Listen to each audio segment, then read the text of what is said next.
be the President's strongest defender. Yan. So, kaya nga sabi ko noon, sana hindi sumuko si Speaker Martin Romualdez. Sana hindi siya nag-resign. Ito ang na-wish ko noon. Sana hindi siya nag-resign. Sana hindi siya sumuko. Sana lumaban na lang siya through yung sagutin niya lahat habang siya ay speaker pa rin. Sana hindi siya umalis. No? Nawi-wish ko ito noon, mga kaibigan, na sana hindi siya umalis. Sana speaker pa rin siya. Kaso si Speaker Martin Romualdez kasi, mga kaibigan, parang din yan parang sina FL Imelda Marcos na PBBM na alam niyo yun, yung mabuting tao, yung soft-hearted na yung bang sila, mga kaibigan yung although sanay sa mga paninira kasi syempre pamilya ng mga Romualdez din yan nung pinatapon sa Hawaii ang Marcos family, ang pamilyang Romualdez ay kasama sila sa persecution, political persecution. At yung kanilang mga ari-arian noon ay pinapris, kinuha ng PCGG. Kaya nga, di ba, nung mga nakaraang buwan, binalita, di ba, na pinapabalik na talaga ng Sandigang Bayan, sa PCGG yung mga kayamanan ng mga Romualdez. Yung tatay ni Speaker Martin Romualdez, pinapabalik sa mga Romualdez yung kanilang kayamanan kasi napatunayan ng Sandigang Bayan na ang mga kayamanan na yun ay legit, hindi yun galing sa nakaw, Kaya pinapabalik ng Sandigang Bayan sa PCGG. So, ewan natin kung ibabalik pa ng PCGG or baka nawala na, baka nagastos na lahat ng PCGG yun. Pero yung po, mga kaibigan, pinapabalik po ng Sandigang Bayan sa mga Romualdez, yung kanilang kayamanan dahil yun po ay legit at hindi po nila ninakaw, Kasi mayaman naman talaga ang Romualdez. Ang Romualdez clan ay mayaman naman talaga ever since pa. Panahon pa po yan ng mga Kastila, Talagang sila po ay palagi nang nasa politics, Governor, Gobernador Silio, ganyan po yung mga katungkulan ng mga Romualdez. Kung inyo pong i-research yung history ng kanilang family, So noon pa man mayaman na talaga sila. So ayan nga po, mga kaibigan, ang next target na, kasi si Speaker Martin Romualdez natanggal na nila na dahil sa pressure ng kanilang mga paninira, binanata ng husto ni Sara, ni Digong, ng mga DDS. So si Speaker Martin Romualdez, out of delicadeza, mga kaibigan, nag-resign siya para magkaroon nga daw ng patas na investigation patungkol dito sa mga flood control anomalies na isinasangkot ang pangalan niya, although wala kang makikitang ebidensya na meron siyang kamay patungkol dito sa mga insertions na to dahil wala po siya sa BICAM, wala ang pangalan niya, wala din ang kanyang perma, So ngayon na nawala na po si dating Speaker Martin Romualdez, ang kanila namang target ay ang Pangulong Ferdinand Marcos Jr., At gagawin po nila yan through impeachment. Impeachment po, mga kababayan, Yan po gagawin nila. So, yan po, mga kaibigan, the hidden playbook, why Romualdez remains the target as Gloria's eyes the speakership and BBM's impeachment. Yan. So, yan po, mga kaibigan, kung bakit po inatake nila ng gusto si Speaker Martin Romualdez nung siya pa po ang nasa pwesto, At ngayon, na kahit wala pa siya sa pwesto, wala na siya sa pwesto, ay patuloy pa rin siya na tinatarget at pilit na inuugnay dito sa flood control anomalies. Kasi ang gusto po ng mga DDS, mga kaibigan, iko-connecta po nila si dating Speaker Martin Romualdez kay PBBM. At sasabihin nila, pinsan ka ng Pangulo, imposible naman na hindi alam ng Pangulo yung ginagawa mo. Tapos i-connect nila kay Saldico.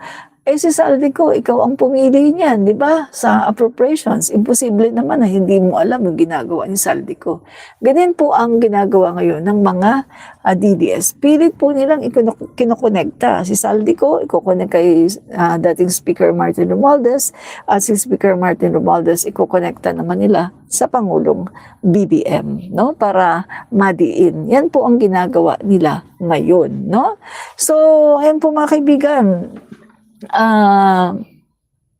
ito po talaga yung kanilang playbook, no, na pag-upo pa lang, no, ni PBBM ay nakaplano na po yan.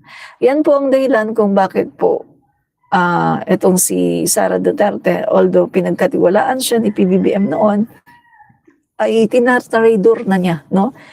Habang nakikipagnitian siya, beso-beso siya kay PBBM, ay kanya pong pailalim, no, na tinatraidor ang ating Pangulo. Yan po, may plano na sila, sugar importation number 1 pa lang, nakaredy na ang kanilang articles of impeachment. At mga kaibigan, no, kita nyo naman, during the time na umaalis ang ating Pangulo, papunta sa mga state and working visit, ang kanya pong inilalagay as caretaker of the country ay si Inday Sara Duterte. Pero habang ang Pangulo natin ay nasa ibang bansa, si Sara Duterte ay uma-attend ng mga rally na kung saan ang mga rallying ito ay nagpapabagsak sa ating Pangulo at pinagmumura ang ating Pangulo. So, habang siya ay pinapagkatiwalaan ng ating Pangulo, ay patuloy niya ito na tinatraidor, no? So pareho po sila ni Amy Duterte, traidor, mga traidor. Kaya po sila ay magkasundo kasi pareho silang traidor sa bayan, traidor, no? Pero itong si Sara Duterte, traidor din yan traidor din si Sara sa pamilya. Tinraidor niya si tatay niya, si Duterte. Alam niyo ba yun, guys, na ang balita? Etong si Sara ang naging dahilan kung bakit si Digong ay napakabilis na corner. Kasi ayaw pala talaga ni Digong umuwi ng Pilipinas pa. Pero si Sara daw ang nagsabi na umuwi ka na dito kasi wala namang huhuli sa'yo. Di ba? So, maraming mga nagsabi, mga kaibigan, yung mga ating mga puting loro, no, na alam daw ni Sara na ang kanyang tatay ay aarestuhin. Pero mas pinili niya na ipaaresto yung kanyang tatay para sa kanyang political agenda. Kasi para to ignite na, mga kaibigan, na yung galit ng tao. Para sindihan ang galit ng tao. At para magamit niya ito sa kanyang political agenda. So, nakita mo yung pagiging traidor niya. Tatay niya, tinraidor niya. No? Kaya ang tatay niya ay napakadaling nahuli at na-aresto. At ayun, nasa dahig na. Grabe, mga kaibigan, ang pagkatraidor ni Sara Duterte sa sarili niyang ama. No? Yan. So, mga kaibigan, no? The Gloria and Sara Alliance, yan mga kaibigan, no? Vice President Sara Duterte has long called Gloria her mentor, inspiration, and advisor. The two have been inseparable in key political moments, from 2022 campaign to the 2023 House leadership crisis. For Gloria, Sara is the perfect vessel, a powerful brand, a loyal ally, and a leader capable of mobilizing nationwide outrage if the moment comes. For Sara, Gloria is a perfect architect, a tactician who knows how to topple a sitting president because she had done it before. Bakit si Gloria ginagawa niya ito, mga kaibigan? Kasi si Gloria po ay napakalaki po ng kanyang utang na loob, no, sa dating Pangulong Duterte. Bukod sa ninong at ninang siya, Nina Sara Duterte at Manscarpio, ang laki po ng utang na loob ni Gloria kay dating Pangulong Duterte, di ba? Kita niyo yung kaso niya, di ba, yung kaso ni Gloria. Sino ang umayos niyan? Duterte. Oh, kaya yan, siya ay nakalaya, no? So the speakership is the most important piece on the board. People forget this under the Constitution.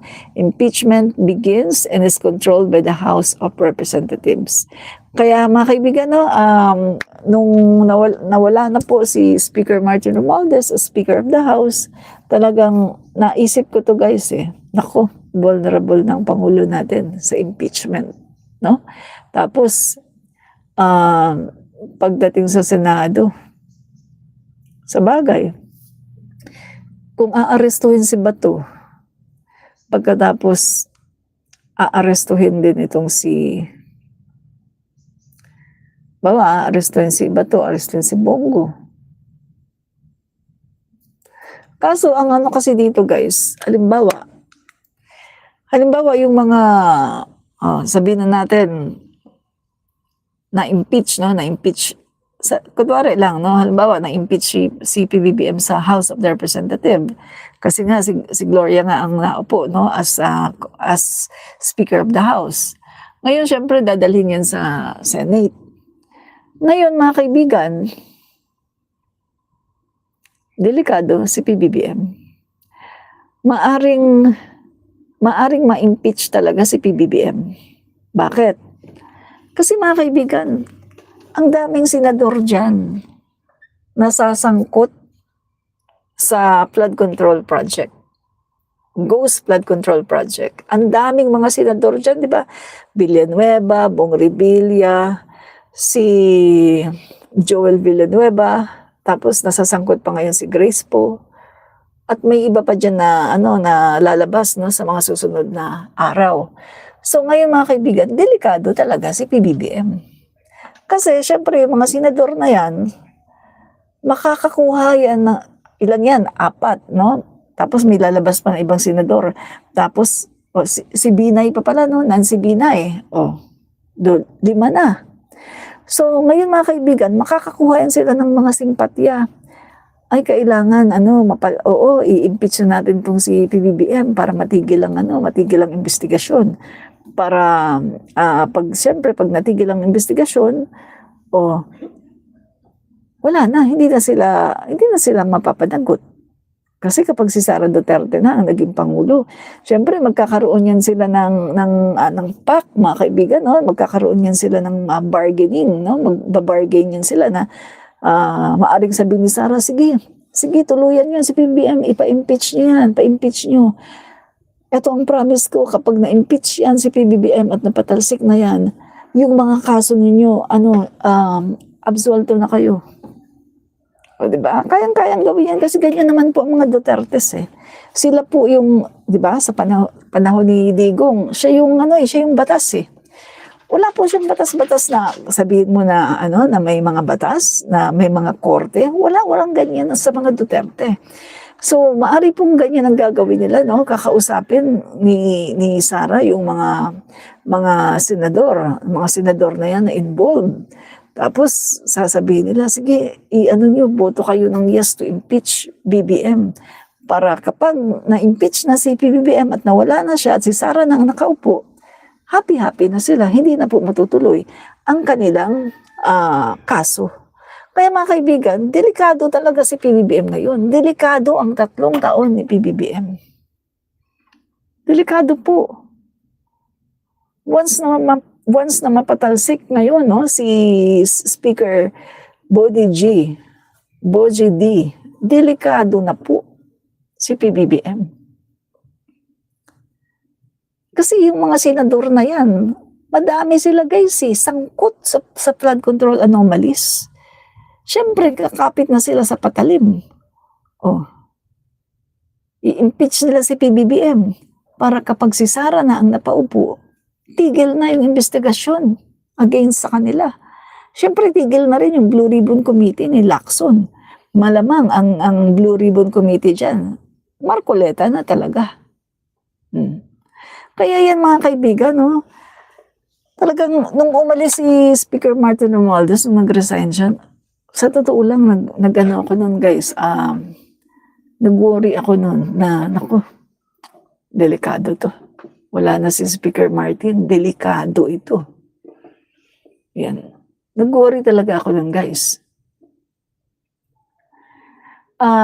Det Villones, hindi ma-impeach yan, BBM. Ganito po kasi ano,